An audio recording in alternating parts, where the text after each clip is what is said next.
मनोज जरांगे यांची प्रकृती खालावलेली आहे। डॉक्टरांकडून तपासणी करण्यात येते तर जरांगे पुन्हा एकदा सलाईनवर आहेत। ओएसिस फर्टिलिटीच्या तज्ञांनी आयव्हीएफ उपचार पद्धतीद्वारे 1 लाखांहून अधिक जोडप्यांना मातृत्व प्राप्तीचा आनंद दिला आहे।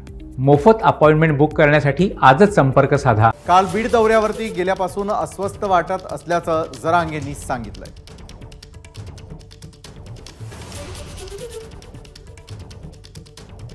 आपण पाहतोय की आरक्षणासाठी सुरू असलेल्या आंदोलनानंतर मनोज जरांगे यांची प्रकृती पुन्हा एकदा खालावलेली आहे।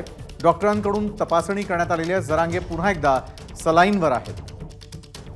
तर काल बीड दौऱ्यावरती गेल्यापासून त्यांना अस्वस्थ वाटायला सुरुवात झाल्याचं खुद्द जरांगेंनीच सांगितलं होतं। त्यांच्यावरती सध्या उपचार सुरू आहेत। तर मनोज जरांगे यांची प्रकृती खालावल्यानंतर डॉक्टरांनी पुन्हा एकदा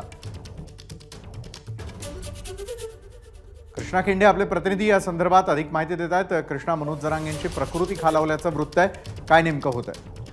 काल बीडला त्यांनी जो दौरा केला तेव्हापासूनच त्यांना अस्वस्थ वाटत होतं आणि थोडंसं कमरेचं दुखणं वाढलेलं होतं आणि त्यांना आजही थोडंसं अस्वस्थ वाटायला लागलेलं होतं। त्यानंतर डॉक्टरांनी या सगळ्या नंतर ईसीजी आणि इकोटुडी या ज्या चाचण्या आहेत त्या केलेल्या आहेत। डॉक्टरांचं असं म्हणणं आहे की घाबरून जाण्याचं काही कारण नाही।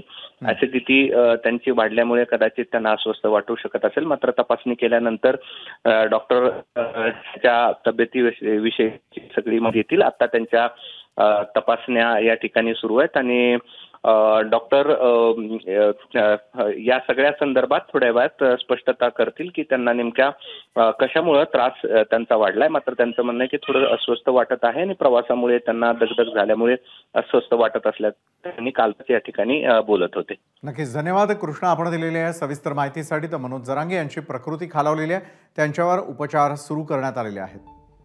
त्यांना पुन्हा एकदा सलाईनवर ठेवण्यात आलेलं आहे।